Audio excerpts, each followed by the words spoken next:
food is water, milk is water. Per day we consume through our plate 4,000 liters of water. So we really need to think where we make food, what we can make. And we all come probably from San Francisco and Amsterdam, and sometimes we have a different perspective on the world and food. But in Asia there are 5 billion people, and they need to have access to very good food. And that's probably, we don't realize it every day. Yes, just to stretch your mind, can we make oranges in Finland? Yes, I think we can. But what would be the taste? And how much resources would we need to make the oranges in Finland? So we solved this problem for you.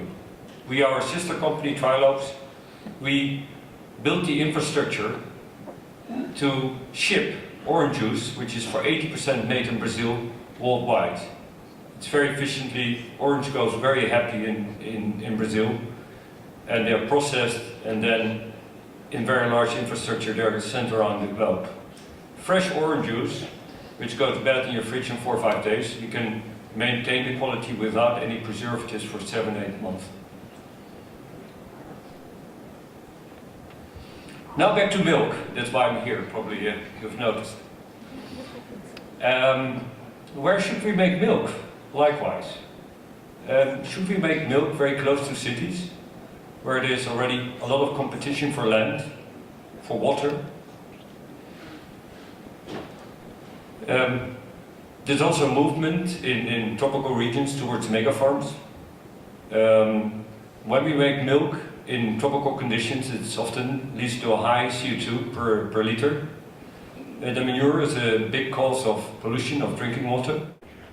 And of course, having not the right resources there, it also leads to a high cost price. If we were able to move that milk production towards a more rural region, where there's plenty of water and plenty of land, we would be having a far happier cow, and also a far lower CO2 per liter of milk produced. And the manure, which is polluted close to the cities, we can reuse in a circular agro system. And it would considerably have a lower cost. But of course this is a stupid idea.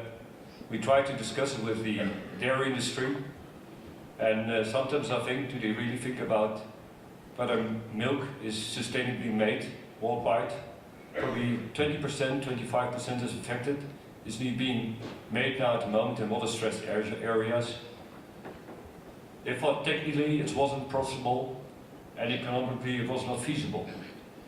So we had to spend quite a lot of money to prove them wrong.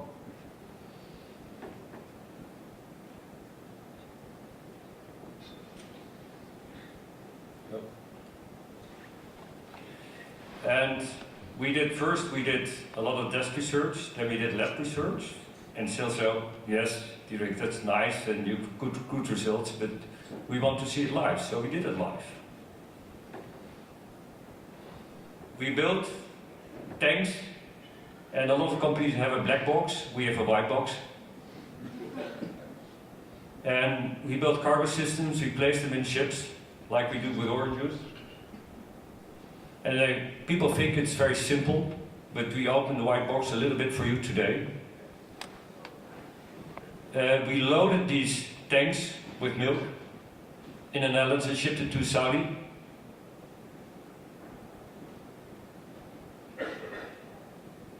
And there we discharged the milk towards the factory, and after 45 days the micro was stable, the physical chemical aspects are stable, and what surprised my employee, it's Professor Toon van Hooijdonk, he was for 20 years heading Friesland Campina research, that the taste was also did not vary from fresh milk. And that's a breakthrough in the milk world.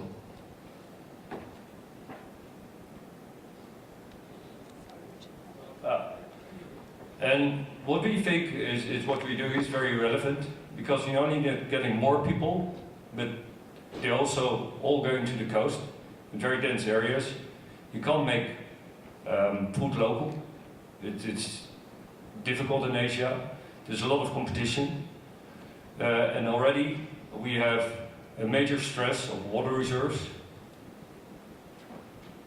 So what we developed, produced, we modified over the last 5 years to be able to transport milk. You have farms, for example, in Australia, truck it directly to the sea, to the port. We pasteurize it, and then it comes into the aseptic supply chain. And then we can bring it to destinations where it can be processed in the final consumer goods. And we have, as said, we have attained 45 days without any quality loss. But for intercontinental transport, we only need 30 days. And the model is based on long-term agreements. And we want to give the farmers a long-term vision, long-term good income, so they can invest in upping their milk production in the right places. So we think all benefit the farmer because he gets a more secure price. For example, the Asian dairies, because they get quality, high quality milk, safe milk, is something probably we don't understand. And the environment also profits.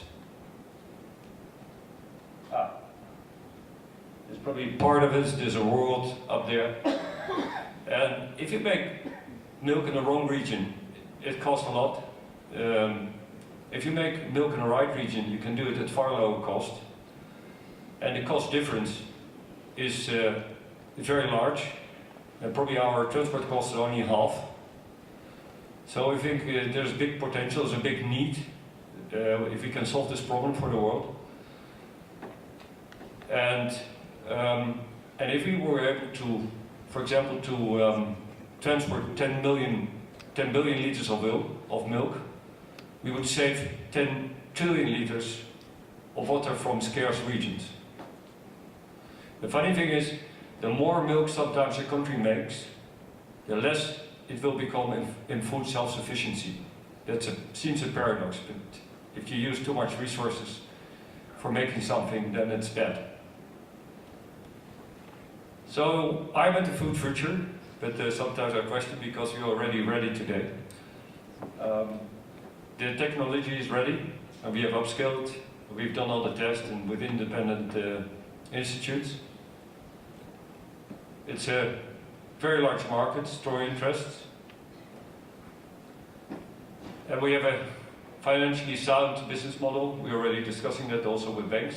And at the moment we are looking for 10 million. We are in discussion with parties, but please, you're invited. And the basic is, I think we should think where we produce our world, the food in our world, and as I said, let's bring the cow back to its natural habitat. And half the cost and half the environmental impact. Thank you.